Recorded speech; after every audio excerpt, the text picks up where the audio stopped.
အားလုံးပဲမင်္ဂလာပါခန်းကြီးမာစတာအန်ဝမ်ရဲ့အပိုင်းဆက်အပိုင်း31ဗီဒီယိုဖြစ်ပါတယ်ဖတ်စာအုပ်ဆိုလို့ရှိရင်တော့အခန်း7ရဲ့အဆက်ဖြစ်ပါတယ်အားလုံးနဲ့အတူတူလေ့လာကြည့်ကြမယ်နော်အောင်ဆုံးလေးလာမယ့်စကားလုံးလေးကကြတော့ညဆိုပြီးတော့တန်ထွက်တဲ့စကားလုံးလေးပေါ့နော်သူကကြတော့ပြောမယ်ဆိုရင်ဒုကျောတော့ချော်စီနီရှုကျောရှာဆိုတဲ့အဓိပ္ပာယ်မျိုးပေါ့နော်ပြောမယ်ဆိုရင်ဗုဒ္ဓဘာသာလေ့ကျင့်ကျင့်ကြံအားထုတ်နေတရားအားထုတ်နေတဲ့သူဆိုတဲ့အဓိပ္ပာယ်မျိုးသီလရှင်လို့မှတ်ထားရပါဒီခန်းကြီးတွေကိုမြင်တာနဲ့ဒါသီလရှင်ခန်းကြီးဆိုတာကိုမှတ်ထားရပြီပေါ့နော်အဲ့တော့သူ့ရဲ့ဝန်းရော်မီကနီးခွန်းရော်မီကအာမဆိုပြီးတော့ခေါ်တယ်ပေါ့နော်အဲ့တော့သူ့ကိုဒိုးရှိကရိယာအနေနဲ့ဆိုရင်မရှိတော့တခြားစကားလုံးတွေနဲ့တွဲလေ့လာမယ်ဆိုလို့ရှိရင်နီဆိုဆိုတာကကြတော့သီလရှင်ဆရာလေးတွေကိုပြောတာပေါ့နော်အဲ့တော့နီဆိုကတေလာတဲ့ရှုကျော်ဆိုလို့ရှိရင်နီဆိုကတေလာတဲ့ဆိုတာကြတော့ဒီသီလရှင်ဆရာလေးတွေကဖះเจ้าမှာတရားအထုတ်တယ်လေ့ကျင့်တယ်ဆိုတဲ့အဓိပ္ပာယ်မျိုးပေါ့နော်နောက်တစ်ခုကကြတော့အာမတေလာဆိုတာကြောင့်သီလရှင်အကြောင်းကိုပြောတာဖြစ်ပါတယ်အဲ့တော့နောက်တစ်ခုကိုထပ်ပြီးလေ့လာကြည့်မယ်ဆိုလို့ရှိရင်နီဆိုအင်းဆိုတာလေဒီသီလရှင်ကြောင်းပြောမယ်ဆိုရင်ဒီတရားအထုတ်တဲ့ကြောင်းပုံစံမျိုးပေါ့နော်အတူတူပါပဲအဲ့တော့နောက်တစ်ခုကိုထပ်ပြီးတော့လေ့လာကြည့်ပါမယ်နောက်ထပ်စကားလုံးလေးကကြတော့ရှောဆိုပြီးတော့အတန်ထွက်တဲ့စကားလုံးလေးပေါ့နော်အဲ့တော့သူ့ရဲ့ဝန်းရော်မီကရှောခွန်းရော်မီကနောက်ပေါ့နော်အဲ့တော့ဝန်းရော်မီရှောဆိုတဲ့အတန်ထွက်တဲ့ဆိုရင်သူကကြတော့ထိုးတော်ဖို့လေးစားတယ်တိုင်းစစ်စနစ်စုတို့တမိုးထားပြီးလှုပ်ဆောင်နေဆိုတဲ့အဓိပ္ပာယ်မျိုးတက်ရောက်ပြီးတော့နောက်ဆိုတဲ့အတန်နဲ့ထွက်မယ်ဆိုရင်တော့စာသားနေပေါ့နော်ဒီထက်ပို့ပြီးတော့တခုခုပေါင်းထည့်တာမျိုးတို့ပြီးတဲ့အခါကျတော့ဆိုလေးတယ်မို့ဆိုတဲ့အဓိပ္ပာယ်မျိုးတွေတက်ရောက်တယ်ပေါ့နော်ပြောမယ်ဆိုရင်ခါချီအာရုံမွန်တို့တခါခုလျှော့ခဆိုလို့ခေါ်တော့တမိုးရှိတဲ့အရာကိုတကယ်ကိုပဲမြင့်တင်ပြီးတော့တမိုးကိုဖော်ညွှန်းနေဆိုတဲ့ပုံစံမျိုးအတိတ်ပဲရတဲ့ခန်းကြီးလေးဖြစ်တယ်နောက်ပြီးတော့တဲတူကစုစုခုဝါအဲရူခိုတိုပေါ့နော်ခုဝါဝါရူခိုတိုပေါ့ပြောမယ်ဆိုရင်ဒီပမာဏကထပ်ပြီးဆက်လက်ပြီးတော့ဖြစ်နေရမျိုးပြီးတော့ပမာဏကိုထပ်ဖြည့်တာမျိုးပုံစံမျိုးတွေမှာထပ်ပေါင်းထည့်တာမျိုးပုံစံမျိုးတွေအတိတ်ပဲရတဲ့ခန်းကြီးတွေဖြစ်တယ်ပေါ့နော်ဒိုးရှိကရိယာအနေနဲ့ကြည့်မယ်ဆိုလို့ရှိရင်တော့သူမှာထိုးဖို့ဆိုတာစွန့်ချိုးဆိုလို့လေးစားတယ်ဆိုတဲ့အဓိပ္ပာယ်မျိုးတက်ရောက်တာပေါ့နော်အဲ့တော့ဒီစကားလုံးလေးနဲ့ပတ်သက်ပြီးတော့တခြားစကားလုံးတွေနဲ့တွဲဖက်ပြီးကြည့်မယ်ဆိုလို့ရှိရင်နာအိုစာရာဆိုတာကြတော့မာရဲယော်လီဆိုတဲ့အဓိပ္ပာယ်ပြောတယ်နာအိုစာရာဆိုတာအရင်ကထပ်ကိုပို့ပြီးတော့ထပ်ပြီးတော့ဆိုပြီးတော့ထပ်ဖြစ်တဲ့ပုံစံမျိုးဥမာအမေကဖိုတေနာအိုစာရာဆာမုကိုနာတာဆိုလို့ရှိရင်မိုးကရွာပြီးတဲ့အခါမှာထပ်ပြီးတော့တစင်းထပ်တူပြီးဖြစ်တာဘာဖြစ်တာလဲဆိုတော့အေးလာရပေါ့နော်ပို့ပြီးတော့အေးလာရဲဆိုတဲ့အဓိပ္ပာယ်မျိုးတက်ရောက်တယ်ပေါ့နော်နောက်တစ်ခုကကြတော့ရှောဆိုတာကြတော့ပြောမယ်ဆိုလို့ရှိရင်ဟာယာဆူကီတို့ခေါ်တော့ပေါ့နော်ထပ်ပြီးတော့ညံနေသေးတယ်ဆိုတဲ့အဓိပ္ပာယ်မျိုးမှာခေတ်စလုံးကိုဓာတ်စုနေကရှောဆိုတာဆိုလို့ရှိရင်ဒီခေတ်စလုံးဆိုတာကြတော့ညီကုန်းချုပ်တဲ့အပိုင်းပေါ့နော်အဲ့ဒီအပိုင်းကိုထုတ်ဖို့ဆိုတာမာတာဟာရရတဲ့စီရောဆိုတဲ့အဓိပ္ပာယ်မျိုးပေါ့နော်ခဏနည်းနည်းမြန်နေသေးတယ်ဆိုတဲ့အဓိပ္ပာယ်မျိုးစောနေသေးတယ်ဆိုတဲ့အဓိပ္ပာယ်မျိုးတွေမှာရှောဆိုတာဆိုပြီးတော့အသုံးပြုတယ်ပေါ့နော်နောက်တစ်ခုကနာအိုကတ်ဆိုတာကြတော့ပြောမယ်ဆိုရင်ဒီပစ္စည်းတစ်ခုမှာထားလိုက်ပါတော့ဒီတန်မိုးရှိရဲ့အဲ့အထက်ကိုပို့ပြီးတော့စိုးနိုးဦးရဲ့အဲ့ဒီထက်ကိုပို့ပြီးနောက်တစ်ခုထပ်ပေါင်းထည့်ပြီးပြောဆိုခြင်းတဲ့အခါမှာနာအိုကတ်ဆိုပြီးတော့အသုံးပြုတယ်ဥပမာယာစုခုတဲ့နာအိုကတ်ဟင်းရှိစုကယောဈေးပေါ်တယ်ဈေးတန်တယ်နာအိုကတ်အဲ့အထက်ပို့ပြီး plus ပြောရမယ်ဆိုလို့ရှိရင်ဟင်းရှိစုအရေးသွေးရလဲကောင်းတယ်ဈေးပေါ်တယ်ဆိုပြီးရေသွေးညံ့တာမဟုတ်ပဲနဲ့ဈေးပေါ်တယ်ဆိုပြီးရေသွေးရလဲပို့ပြီးတော့ကောင်းတယ်အဲ့လိုပုံစံမျိုးမှာနာအိုကတ်ဆိုပြီးတော့အသုံးပြုတယ်ပေါ့နော်အခုလေ့လာမယ့်စကားလုံးလေးကကြတော့ဇင်းပေါ့နော်ဇင်းဆိုတာကြတော့သူ့ရဲ့အဓိပ္ပာယ်ဝန်းရော်မီအနေနဲ့ဆိုရင်ဇင်းဆိုပြီးတန်ထွက်ပြီးတော့ဘူကျောနော်ရှုကျောပြောမယ်ဆိုရင်တရားအထုတ်ခြင်းချမ်းခြင်းပေါ့နော်ဗုဒ္ဓဘာသာရဲ့တရားအထုတ်ခြင်းချမ်းခြင်းနောက်တစ်ခုကဆေးရှင်ရှူချူဆိုတဲ့အဓိပ္ပာယ်မျိုးစိတ်အာရုံစူးစိုက်ခြင်းဆိုတဲ့အဓိပ္ပာယ်မျိုးမှာတက်ရောက်တယ်ခွန်းရော်ပြီးမရှိဘူးပေါ့နော်အဲ့တော့သူ့ရဲ့အဓိပ္ပာယ်ကကိုလိုရှိစုံမဲ့ဇာဆန်နီယောတဲ့စာတိုလီယိုမိုတိုမဲလူဘူကျောနော်ရှိရဲ့ရှူကျောဆိုတဲ့အဓိပ္ပာယ်မျိုးပေါ့နော်စိတ်ကိုငြိမ်သက်အောင်ထားပြီးတော့ဇာဆင်းဆိုတာကျတော့တရားထိုင်တာတမလင်ချိန်ပြီးတော့ထိုင်ပြီးတော့စာတိုလီဆိုတာကြတော့ပြောမယ်ဆိုရင်ညံအလင်းရှာဖွေခြင်းဆိုင်ရာပေါ့နော်အဲ့တော့ ဓမ္မအတိညာဉ်လင်းတွေကိုရှာဖွေတဲ့ဒီဘုကျော်ဗုဒ္ဓရဲ့အဆုံးအမတစ်ခုဖြစ်တဲ့တရားထုတ်ခြင်းဆိုတဲ့ရှုကျော်ပေါ့နော်အဲ့ဒီလိုမျိုးစကားလုံးအတိတ်ပဲတွေကိုဖော်ညွှန်းနေခန်းကြီးလေးဖြစ်ပါတယ်အဲ့တော့ဒိုးရှိကရိယာအနေနဲ့မရှိတဲ့အတွက်ကြောင့်မလို့တခြားစကားလုံးလေးတွေကိုလေ့လာကြည့်မယ်ဆိုရင်ပထမအဆုံးကဇာစင်ဆိုတာကြတော့ဒီတရားအထုတ်ရင်တမန်လေးချိတ်ပြီးထိုင်တဲ့တရားအထုတ်တဲ့ထိုင်တဲ့ဟာကိုပြောတာပေါ့နော်အဲ့တော့မိုင်းအဆဇာဆန်းကိုခုမှုဇာဆန်းကိုခုမှုဆိုတာကြတော့တမန်လေးချိတ်ထိုင်နေဆိုတဲ့အဓိပ္ပာယ်မျိုးမနေ့တိုင်းမှာတရားထိုင်နေဆိုတဲ့အဓိပ္ပာယ်မျိုးပဲပေါ့နော်အဲ့ဒါကိုရှုကျော်လို့လည်းသုံးတာမျိုးပေါ့နော်နောက်တစ်ခုကကြတော့ဇန်ရှုဆိုတဲ့အဓိပ္ပာယ်ကဘာကိုပြောရလဲဆိုတော့ဒီဇင်ဗုဒ္ဓဘာသာပြောမယ်ဆိုရင်ဇင်ဗုဒ္ဓဘာသာကိုအလေးပေးတဲ့ဂိုင်းတစ်ခုပုံစံမျိုးဇင်ဖျားချောင်းဆိုတဲ့ပုံစံမျိုးကိုအသုံးပြုတာမျိုးပေါ့နော်အဲ့တော့ဇင်ရှုの寺を訪ねるဇင်ရှုဆိုတော့ဒီဗုဒ္ဓဘာသာတရားအထုတ်ရေးရာဆိုင်ရာတေလာဖျားချောင်းကိုသွားပြီးတော့လေပတ်သွားခဲ့တယ်။သွားရောက်လေ့လာကြည့်ရှုခဲ့ဆိုတဲ့အဓိပ္ပာယ်မျိုးပေါ့နော်အဲ့တော့ဇင်တေလာဆိုတာလေဇင်တေလာပေါ့နော်ဇင်တေလာဆိုတာလေဒီဇင်ဘာသာဖျားချောင်းကိုပြောတာဖြစ်ပါတယ်ဇင်တေလာတဲ့ရှုကျော်ဆိုလို့ဆိုလို့ရှိရင်ဒီဇင်ဗုဒ္ဓဘာသာကျောင်းမှာတရားအထုတ်တယ်ဆိုတဲ့အဓိပ္ပာယ်မျိုးပေါ့နော်အဲ့တော့ဇင်ဘာသာဆိုတာကြတော့ဂျပန်နိုင်ငံမှာထွန်းကားတဲ့ဗုဒ္ဓဘာသာကိုဇင်ဘာသာဆိုပြီးတော့ပြောတာဖြစ်ပါတယ်အဲ့တော့နောက်တဲ့စကားလုံးလေးကိုထပ်ပြီးလေ့လာကြည့်ပါမယ်အခုလေ့လာမယ့်စကားလုံးလေးကကြတော့ short ဆိုပြီးတော့တန်ထွက်တဲ့စကားလုံးလေးပေါ့နော်အဲ့တော့သူ့ရဲ့မွညော်မီယာဆိုလို့ရှိရင် short ပေါ့နော်အိုတိုနာရစုခင်းစုကူစီနော်ဒိုခုပေါ့နော်ပြောမယ်ဆိုအတန်ထွက်အောင်ပြုလုပ်စေတဲ့တထုတစ်မျိုးဆိုပေါ့နော်တထုဒိုခုကရိယာတစ်မျိုးဆိုတဲ့အဓိပ္ပာယ်မျိုးပေါ့နော်နောက်တစ်ခုခွန်းရော်မီနေနဲ့ဆိုလို့ရှိရင်သူ့ကိုခါနေဆိုပြီးတော့ခေါ်တယ်ပေါ့နော်ခါနေခေါင်းလောင်းပေါ့နော်ပြောမယ်ဆိုလို့ရှိရင်စုလိစာခဲ့တဲ့ဥချိနာရစုမုံတို့ပေါ့နော်ချိတ်တွဲပြီးတော့သူ့ကိုတီးခတ်ကြတဲ့ပုံစံမျိုးအတန်ထွက်အောင်တီးခတ်ကြတဲ့ပုံစံမျိုးပစ္စည်းမျိုးပေါ့နော်အဲ့ဒါကိုခါနေဒီခန်းကြီးလေးကိုမြင်တာနဲ့ခေါင်းလောင်းဆိုပြီးတော့မှတ်ထားရင်ရပါပြီအဲ့တော့တခြားစကားလုံးလေးတွေကိုလေ့လာကြည့်ပါမယ်ပထမဆုံးကခါနေခေါင်းလောင်းတေရာနောခါနေကိုနာလီဟီဘီခုဆိုလို့ရှိရင်ဖျားเจ้าမှာရှိတဲ့ဒီခေါင်းလောင်းကိုအတန်မီအောင်ကိုတီးရိုက်တယ်ဆိုတဲ့အဓိပ္ပာယ်မျိုးပေါ့နော်ရှောလို့ဆိုတာကြတော့ဒီဖျားရှိခိုးကြောင်းခေါင်းလောင်းထားတဲ့ဇင်မျော်ဇင်ပေါ့နော်ခေါင်းလောင်းမျော်ဇင်ပေါ့အဲ့တော့ဝါကြအနေနဲ့တွေ့ပြီးလေ့လာမယ်ဆိုရင်ရှောလို့နော်ရှိတာနီဟီတိုကအtsumမာတို့ဒီခေါင်းလောင်းမျော်ဇင်နေရာရဲ့အောက်မှာလူတွေကအများကြီးစုဝေးနေတယ်ဆိုတဲ့အဓိပ္ပာယ်မျိုးဖြစ်ပါတယ်ခဲရှောအခုလေ့လာမှာကြတော့ခဲရှောပေါ့နော်ခဲရှောဆိုတာကြတော့ဘလို့ခေါင်းလောင်းမျိုးလဲဘလို့ဟာမျိုးလဲဆိုတော့သူကချူဤခဲခိုခုနော်ပုံစံမျိုးပြောမယ်ဆိုရင်တတိပေးအချက်ပြခေါင်းလောင်းဆိုတဲ့အဓိပ္ပာယ်မျိုးတခုခုအရေးတကြီးဖြစ်တော့တဲ့အချိန်မှာအတန်ပြီးပြုတာမျိုးပေါ့နော်အဲ့ဒါဆိုရင်ခဲရှောရှာကိုင်းနီခဲရှောကိုနာလာဆိုလို့ရှိရင်ဒီလူပောင်ပွဲစီဒီအားလုံးပေါ့နော်ခဲရှောတတိပြုအချက်ပြခေါင်းလောင်းတီးရဆိုတဲ့အဓိပ္ပာယ်မျိုးပေါ့နော်နောက်တစ်ခုကကြတော့ဟန်ရှောဆိုတာကြတော့မီးဆွဲအုပ်လို့ပြောရမှာမီးလန့်တဲ့အခါမှာမီးတစ်ခုခုဖြစ်တဲ့အချိန်မှာအတန်ပြူတဲ့အုပ်အတန်ပေါ့နော်ခေါင်းလောင်းတန်အဲ့တော့ဟန်ရှောကနာရီမချီကစိုးစန်းတော်ရှိတာဆိုလို့ရှိရင်ဒီမိတတိပြုအချက်ပြခေါင်းလောင်းကမြည်သွားပြီးတော့ဒီတစ်မျိုးလုံးအကုန်လုံးအော်တောင်းနေပေါ့နော်စိုးစန်းဆိုတာစုပူပြီးတော့စုပူပွဲလုံးရိုက်သွားခဲ့ဆိုတဲ့အဓိပ္ပာယ်မျိုးဖြစ်ပါတယ်ခုလေလာမယ့်စကားလုံးလေးကကြတော့တင်းဆိုပြီးတော့အတန်ထွက်တဲ့စကားလုံးလေးပေါ့နော်အဲ့တော့သူနဲ့ပတ်သက်ပြီးတော့သူ့ရဲ့အဓိပ္ပာယ်လေးကိုလေ့လာကြည့်မယ်ဆိုရင်သူကတေဟွန်ခီချွန်ဆေရှိခိနာခီမာလီကိုအာရဝစုခန်းကြီးပေါ့နော်ပြောမယ်ဆိုရင်ပုံစံနမူနာနောက်ကခီချွန်စံချိန်စံနှုန်းဆေရှိခိနာခီမာလီဆိုတာကြတော့လုံးဝစီးစနစ်နီးစနစ်ပေါင်းတွင်းထဲမှာကန့်သက်ထားတဲ့ကန့်သက်ချက်တွေအစုံဖြတ်တွေနောက်တစ်နည်းအားဖြင့်ပြောမယ်ဆိုရင်တိုင်းစိတ်ဆွနာရှော့ဘူးဆိုပေါ့နော်ပြောမယ်ဆိုရင်အရေးကြီးတဲ့စာရွက်စာတမ်းတွေဂီရှိကိဒီလိုပွဲတွေပေါ့နော်နောက်ပြီးတော့ folics ဥပဒေတွေဆိုတဲ့အဓိပ္ပာယ်မျိုးတွေပါဝင်ပတ်သက်နေရပေါ့နော်အဲ့တော့သူ့မှာဒိုးရှိမရှိတဲ့အတွက်ကြောင့်တခြားစကားလုံးတွေကိုလေ့လာမယ်ဆိုရင်နံပါတ်1ကကြတော့ကြည်တန်းဆိုတာကြတော့အဘိဓမ္မာပြောတာဖြစ်ပါတယ်အဲ့တော့ခိုခုပေါ်ကြည်တန်းတဲ့ရှိတာပဲလို့ဆိုလို့ရှိရင်ဒီနိုင်ငံဘာသာစကားဆိုင်ရာကြည်တန်းပေါ့နော်ကြည်တန်းအဘိဓမ္မာမှာရှာဖွေရဆိုတဲ့အဓိပ္ပာယ်မျိုးနောက်တစ်ခုကခိုတင်းဆိုတာခန္ဓာဝင်ကိုပြောတာဖြစ်ပါတယ်။ခန္ဓာဝင်တေးသချင်းတွေခန္ဓာဝင်စာပေဆိုတဲ့အဓိပ္ပာယ်မျိုးပေါ့နော်။အဲ့တော့နီဟွန်နောခိုတင်းဘုံကခုဆိုလို့ရှိရင်ဂျပန်ရဲ့ခန္ဓာဝင်ဆိုင်ရာစာပေတွေပေါ့။ဟိုကကြတော့တင်းခေ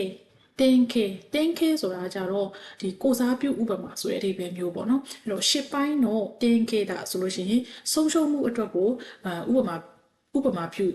ဥပမာစာဆိုတဲ့အဓိပ္ပာယ်မျိုးကိုစားပြုဥပမာစာဆိုတဲ့အဓိပ္ပာယ်မျိုးပေါ့နော်နောက်တစ်ခုကကြတော့14ဆိုလို့ရှိရင်သူက fully ဥပဒေတွေအကုန်လုံးကိုစုစည်းထားတဲ့စာအုပ်အဲ့တော့ခဲဟိုတင်အိုခိုင်စေဆိုလို့ရှိရင်ဒီဥပဒေပြုစာအုပ်ပေါ့နော်အဲ့ဒီစာအုပ်ကိုပြန်လည်ပြင်ဆင်ရေးသားလုပ်တယ်ဆိုတဲ့အဓိပ္ပာယ်မျိုးမှာအသုံးပြုတယ်ပေါ့နော်အဲ့ဆိုရင်နောက်ထပ်တစ်ခုကိုထပ်ပြီးလေ့လာကြည့်ပါမယ်အခုလေ့လာမယ့်စကားလုံးလေးကကြတော့ Q ဆိုပြီးတော့အတန်ထွက်တဲ့စကားလုံးလေးပေါ့နော်အဲ့တော့သူ့ရဲ့ဝန်းရုံမိက Q ပေါ့နော်ပြောမယ်ဆိုရင်သူကဘုခိဒိုကုတစ်ခုခုကိုတိုက်ခိုက်ရေးပစ္စည်းကရိယာဆိုတဲ့အဓိပ္ပာယ်မျိုးပေါ့နော်ခွန်းရုံမိဆိုရင်ယူမိဆိုတာလေးကိုပြောတာပေါ့နော်အဲ့တော့ရကိုခါနာစတမယ်နော်ဒိုကုညှပစ်ဖို့အတွက်သုံးတဲ့ကရိယာပေါ့နော်ဒိုရှိကရိယာအနေနဲ့သုံးချင်တယ်ဆိုလို့ရှိရင်တော့ယူမိကိုခိခုဆိုလို့ရှိရင်လေးဖြစ်တယ်ညှပစ်တယ်ဆိုတဲ့အဓိပ္ပာယ်မျိုးနေရာမှာအသုံးပြုတယ်ပေါ့နော်အဲ့တော့သူ့မှာတခြားစကားလုံးတွေနဲ့တွဲမယ်ဆိုလို့ရှိရင်တော့ Q ဆိုတာကြတော့လေးပြစ်တဲ့အတက်ပညာကိုပြောတာပေါ့နော်အဲ့တော့ Q ကိုနာရတဲ့ဤလို့ဆိုလို့ရှိရင်ဒီလေးပြစ်တဲ့အတက်ပညာကိုသင်ယူနေတယ်ဆိုတဲ့အဓိပ္ပာယ်မျိုးပေါ့နော်နောက်တစ်ခုကကြတော့ယူမိယဆိုတာလေးနဲ့ညာနဲ့နှစ်ခုကိုပြောတာပေါ့နော်အဲ့တော့ယူမိယတဲ့ emono ကိုနေလာဥဆိုလို့ရှိရင်ဒီလေးနဲ့ညာကိုအသုံးပြုပြီးတော့ဒီ emono ဆိုတာတားကောင်တွေကိုဖမ်းနေဆိုတဲ့အဓိပ္ပာယ်မျိုးနေရာမှာအသုံးပြုတယ်ပေါ့နော်အဲ့ဆိုလို့ရှိရင်နောက်တစ်ခုကိုထပ်ပြီးတော့လေ့လာကြည့်ပါမယ်အခုလေ့လာမယ့်စကားလုံးလေးကကြတော့ရှိပေါ့နော်ရှိအဲ့တော့သူ့ရဲ့ဝန်းရုံမီကရှိပေါ့နော်ရှိဆိုလို့ရှိရင်သူကဒီမြားကိုပြောတာဖြစ်ပါတယ်အဲ့တော့သူ့ကိုခွန်းရုံမီအနေနဲ့ဆိုရင်ရလို့ခေါ်တယ်ပေါ့နော်ရဆိုတာမြားကိုပြောတာဖြစ်ပါတယ်အတန်အတွက်ကတော့ရှိပေါ့နော်အဲ့တော့ယူမိတဲ့ဤလူဘိုချိုနောဘူခီပေါ့နော်အဲ့တော့လေးမှာဖြစ်လို့ရတဲ့ဒီလုံချောင်းပုံစံမျိုးကရိယာပေါ့နော်လက်နက်ကရိယာအဲ့ဒါကိုရလို့ခေါ်တယ်ပေါ့နော်အဲ့တော့သူနဲ့ပတ်သက်ပြီးတော့ဒိုရှိပေါ့နော်ကရိယာကိုကြည့်မယ်ဆိုရင်မရှိတော့တခြားစကားလုံးလေးတွေကိုလေ့လာကြည့်မယ်ဆိုရင်ပထမတစ်ခုကရပေါ့နော်ရဆိုတာမြားကိုပြောတာပါရကိုခဏစုဆိုရင်မြားဖြစ်တာပေါ့နော်နောက်တစ်ခုကကြတော့ယာကြီးလူရှိဆိုတာကြတော့အမှတ်အသားတွေကိုပြောတာပေါ့ခီခေါ်ပေါ့နော်အမှတ်အသားတွေယာကြီးလူရှိနိစတာကတေဆွမှုမြားအတိုင်းလိုက်သွားတယ်ရှေ့ကိုဆက်သွားတယ်ဆိုတဲ့အဓိပ္ပာယ်မျိုးပေါ့နော်နောက်တစ်ခုကယာစာခိဆိုတာကြတော့မြားရဲ့ထိတ်ဦးဘက်ကိုပြောတာပေါ့နော်သူ့ရဲ့နောက်တစ်ခုကကြတော့ကိစ္စတစ်ခုမှာအရေးကြီးတဲ့အချက်တွေ point နေအဲ့ဒါလေးဆိုရင်လည်းယာစာခိဆိုပြီးတော့ခေါ်တယ်ရှုပတ်စွန်တော့ယာစာခိနီအမေကဖုတာဆိုလို့ရှိရင်ဒီထွက်တော့မဲ့အချိန်ပေါ့နော်ထွက်တော့မဲ့တကယ်ကိုအရေးကြီးနေတဲ့အချိန်ကရောက်လာတော့မှမိုးကရွာတယ်ဆိုတဲ့အဓိပ္ပာယ်မျိုးပေါ့နော်နောက်တစ်ခုကကြတော့ဒီနာဂလေးရဆိုတာကြတော့မထင်မှတ်ထားတဲ့နေရာကနေလာတဲ့စိုးချိုးကိုပြောတာဖြစ်ပါတယ်အဲ့တော့နာဂလေးရနီအာတတဆိုလို့ရှိရင်အမှတ်မထင်ဖြစ်တဲ့စိုးချိုးတစ်ခုနဲ့ကြုံတွေ့ရတယ်ဆိုတဲ့အဓိပ္ပာယ်မျိုးတွေညမှာအသုံးပြုတယ်ပေါ့နော်ဒါဆိုရင်နောက်ထပ်တစ်ခုကိုထပ်ပြီးလေ့လာကြည့်ပါမယ်ဒါမဲ့စကားလုံးလေးကကြတော့ခိုးဆိုပြီးတော့တတ်ထွက်တဲ့စကားလုံးလေးပေါ့နော်ခိုးဘလို့ဦးယုံပြီဆိုရင်သူကခိုးဆိုတာကြတော့တဲ့သူ့ကိုစေးရှိတာခါတိုင်းခင်းဆိုဘူးပေါ့နော်ပြောမယ်ဆိုလို့ရှိရင်တန့်ကိုတန့်ဆင်ပြီးတော့မာကျောင်းကပြီးလို့ထားတဲ့တတ်ထုတစ်မျိုးဆိုတဲ့အဓိပ္ပာယ်မျိုးပေါ့နော်နောက်တစ်ခုကကြတော့သူ့မှာဖုံးယုံပြီဆိုလို့ရှိရင်သူကဟာကနေဆိုတာကြတော့စွရောခုတဲ့အိုလဲနီခွေတက်စုပေါ့နော်တန်မယ်လုံးဝကိုမာပြီးတော့ကျိုးဖို့မလွယ်တဲ့တန်မျိုးစားအဲ့ဒါကိုဟာကနေလို့ခေါ်တယ်တန်မနိဆိုတဲ့အဓိပ္ပာယ်မျိုးပေါ့နော်အဲ့တော့စိတ်နေစိတ်ထားနဲ့ပြောမယ်ဆိုလို့ရှိရင်စွရောဤရှိယူရုကနိုင်ကိုလိုပြောမယ်ဆိုအရန်ကိုစိတ်ဆန္ဒဆိုလို့ပြင်ပြတာမျိုးပြီးရင်လုံးဝကိုပြော့ညံ့မသွားတဲ့စိတ်ဆန္ဒစိတ်မျိုးပေါ့နော်အဲ့လိုမျိုးမာကျောတဲ့စိတ်ပေါ့အဲ့လိုပုံစံမျိုးလေးအသေးပေးရတယ်ပေါ့နော်စိတ်နေစိတ်ထားနဲ့ပုံပြမယ်ဆိုရင်အဲ့တော့ဒိုးရှိအနေနဲ့မရှိတဲ့အတွက်ကြောင့်တခြားစကားလုံးလေးကိုလေ့လာမယ်ဆိုရင်ပထမဦးဆုံးကဟာကနေဆိုတာတန်မဏိပေါ့နော်ခါတာနာဝဟာကနေတဲ့စကောလာလေးတဲ့ဤတို့ဒါဆိုလို့ရှိရင်ဒီတန်မဏိတန်နဲ့လောက်ထားရဲဆိုတဲ့ဒီမျိုးပေါ့နော်နောက်ပြီးတဲ့အခါကျတော့ခိုးတဲ့ဆိုကြတော့ပုံမှန်ထက်ကိုအနှုတ်တရားမှာတဲ့တန်မျိုးစားတွေကိုသုံးတဲ့နေရာမှာခိုးတဲ့ဆိုသုံးပြတယ်ပေါ့နော်သူလည်းတန်မဏိပဲပေါ့နော်ခိုးတဲ့နော်ဟာရှိဆိုရင်တန်မဏိရေသုံးထားတဲ့တန်ဒီရန်မာကျော်တဲ့တန်မျိုးသုံးပြထားတဲ့တရားပေါ့နော်နောက်ပြီးတဲ့အခါကျတော့ခိုးဆိုင်ဆိုတာကြတော့ဒီတန်နေတဲ့ပြုလုပ်တိဆောက်ထားတဲ့အရာမျိုးပြောတာဆောက်လုပ်ရေးမှာသုံးတဲ့တန်မဏိတွေကိုပြောတာပေါ့နော်အဲ့တော့ဝကြနေနဲ့တွေ့ပြီးတော့လေ့လာကြည့်မယ်ဆိုရင်ခိုးဆိုင်ကိုခါခိုးဆိုလို့ရှိရင်ဒီဆောက်လုပ်ရေးသုံးတန်အမျိုးစားတွေပေါ့နော်အဲ့ဒါတွေကိုဒီထွင်ခံပြီးပြုလုပ်တယ်ပေါ့နော်နောက်တစ်ခုကကြတော့ခိုးဟမ်ဆိုတာတန်မဏိပြားတွေကိုပြောတာဖြစ်ပါတယ်အဲ့တော့ခိုးဟမ်ကိုစစ်စစ်တန်းဆိုလို့ရှိရင်တန်မဏိပြားတွေကိုဖြတ်တောက်တယ်ဆိုရင်အဓိပ္ပာယ်မျိုးပေါ့နော်အဲ့ဆိုလို့ရှိရင်တော့နောက်တစ်ခုကိုထပ်ပြီးလေ့လာကြည့်ပါမယ် အခုလေးလာမယ်စကားလုံးလေးကကြတော့ can ဆိုပြီးတော့အတန်ထွက်တဲ့စကားလုံးလေးပေါ့နော်အဲ့တော့သူ့အနေနဲ့ပြောမယ်ဆိုလို့ရှိရင်သူကအုံးယော်မီဆိုရင် can ပေါ့နော်ခွန်းယော်မီဆိုရင် tsurugi ဆိုပြီးတော့သုံးတယ်အဲ့တော့သူ့ရဲ့အဓိပ္ပာယ်ကဘာလဲဆိုတော့ဒီလောဘနော်ဟာမိုနိုဘူကီပေါ့နော်ပြောမယ်ဆိုရင်ဓာတ်တော့နှစ်ဖက်စလုံးပါတဲ့ဓာတ်တရှိဆိုတဲ့အဓိပ္ပာယ်မျိုးပေါ့နော်လက်နက်ကရိယာပေါ့အဲ့တော့သူ့ကိုဒီဒိုးရှိဆိုရင်မရှိဘူးတခြားစကားလုံးလေးတွေလေ့လာကြည့်မယ်ဆိုရင်ပထမဆုံးက kendo ဆိုတာကြတော့ဒီဂျပန်ဓာတ်တိုင်းအတတ်ပညာကို kendo လို့ခေါ်တာပေါ့နော် kendo နာရတဲ့ဤလို့ဆိုရင်ဒါပညာကိုလေ့လာသိယူနေတယ်ပေါ့နော်နောက်တစ်ခုကကြတော့ making ဆိုတာကြတော့ပြောမယ်ဆိုလို့ရှိရင်အရန်ကိုနာမည်ကျော်ကြားပြီးတော့အရန်ကိုကောင်းမွန်တဲ့ဓာတ်အမျိုးအစားကိုပြောတာဖြစ်ပါတယ်အဲ့တော့densetsu no making ဆိုလို့ရှိရင်ဒီဒန်နာရီတွေကဓာတ်မျိုးစားဓာတ်မျိုးပေါ့အဲ့လိုပုံစံမျိုးသုံးတာနောက်တစ်ခုကကြတော့ kinjutsu ဆိုတာကြတော့ဒီဓာတ်တိုင်းအတတ်ပညာနည်းပညာစနစ်ပညာကိုပြောတာဖြစ်ပါတယ်အဲ့လိုမျိုးပဲနောက်တစ်ခုဒီ can နဲ့ပတ်သက်တဲ့စကားလုံးလေးတွေကိုလေ့လာကြည့်မယ်ဆိုလို့ရှိရင် can ဆိုတာအနေရှိတော့စိတ်မလုံးကြုံတော့စိတ်မချရတော့ပြီးတဲ့အခါကျကြောက်စရာကောင်းတော့စိတ်မအေးရတော့ဘေးမကင်းတော့မခိုင်ခန့်တော့အကာအကွယ်မဲ့တော့ဆိုတဲ့အဓိပ္ပာယ်မျိုးတွေနဲ့ can ကိုအသုံးပြုတယ်ပေါ့နော်နောက်ကကြတော့ can kaku ဆိုတာဓာရေးသမားကိုပြောတာဖြစ်ပါတယ်နောက်ပြီးတဲ့အခါကျတော့ can geki ဆိုတာကြတော့ဒီဓာရေးဆိုင်ရာလက်နက်တွေကိုပြောတာဖြစ်ပါတယ်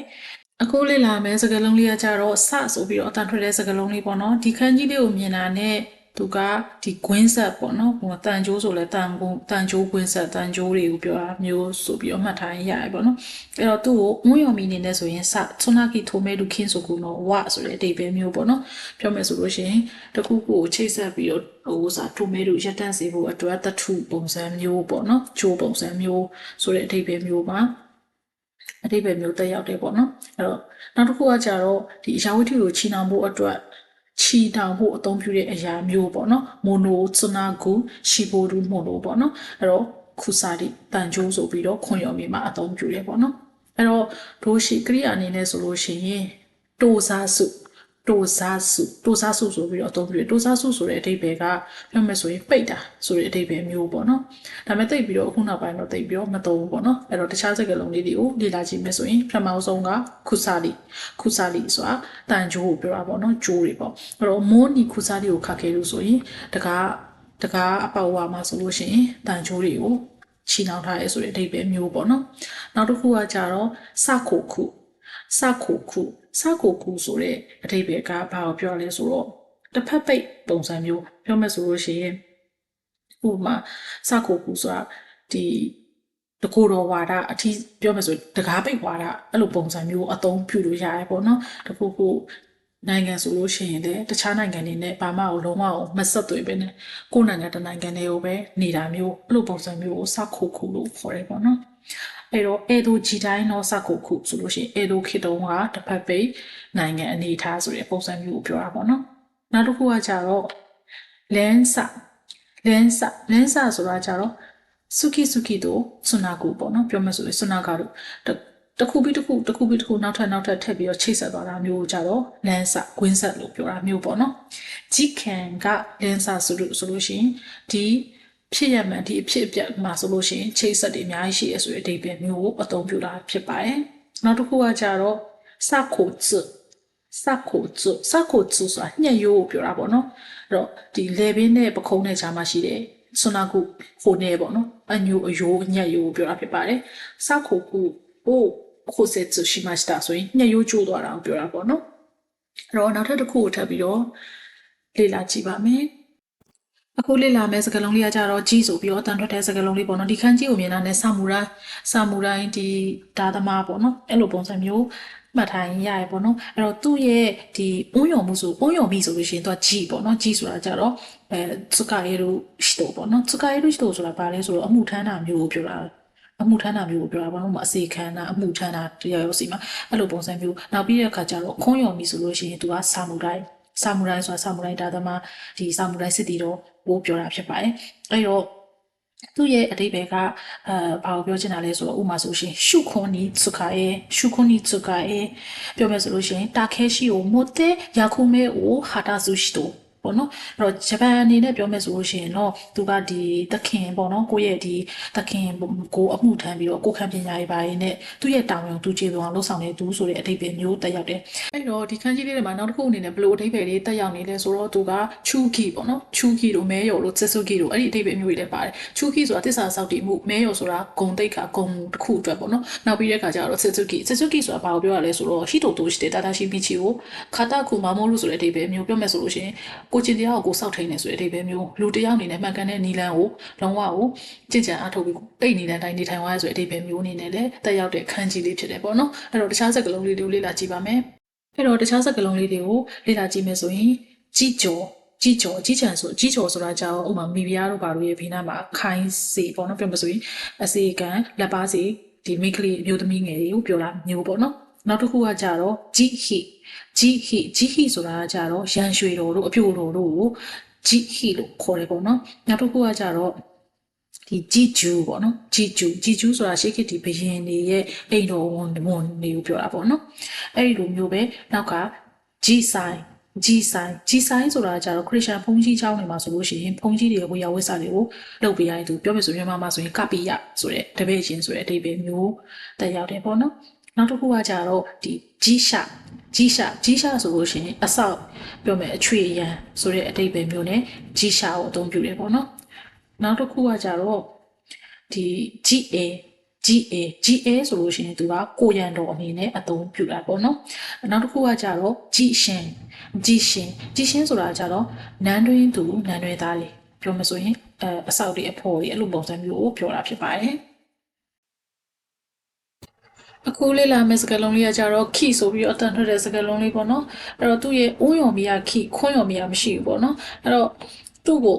ဥမာနာတို့နိုရုခုတ်တို့ပေါ့နော်ပြောမဆိုမြင်းစီတာပေါ့ဒီစကလုံးလေးကိုမြင်တာနဲ့စီးတယ်မြင်းစီးတယ်ဆိုတဲ့ပုံစံကိုမှတ်ထားရမယ်ပေါ့နော်။နောက်တော့အဖြစ်ဥမာဂျီတဲရှာခရူမာဘိုက်ခုနာတော့မာ